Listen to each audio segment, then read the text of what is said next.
Ang ganda. Tapos meron siyang volume. Guys, sobrang init. Dapat, pag nasa labas ka, meron kang baon nito. Sinasabi ko sa'yo, huwag ka magpapahuli. Ito nga pala yung Gujudok na parang mini turbo fan na anytime, anywhere mo madadala, guys. Ito yun, ipapakita ko sa inyo, ha. Wow! Unboxing. Pagkabukas mo, included na yung box. Meron din siyang manual na hindi binabasa. And syempre, ito.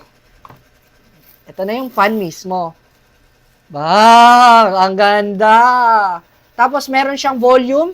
May battery indicator. May air volume na siya. Napaka high-tech, guys. Oh. Tapos nandito yung up and down. Pag gusto mo magdagdag ng lakas. Pag gusto mo magtaas. Hanggang 100 siya. Parinig ko. Boom! Dinig nyo, di ba? Napakaganda. Boom!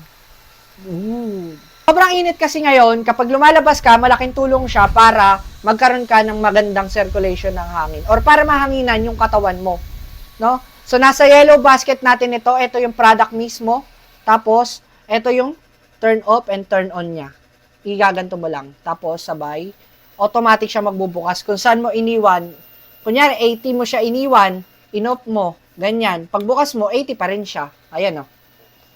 Pagkabili natin ito, meron din siyang kasamang silicone case. So, ito siya. Included na. Grabe si Gujudok. Talagang updated sa mga teknolohiya.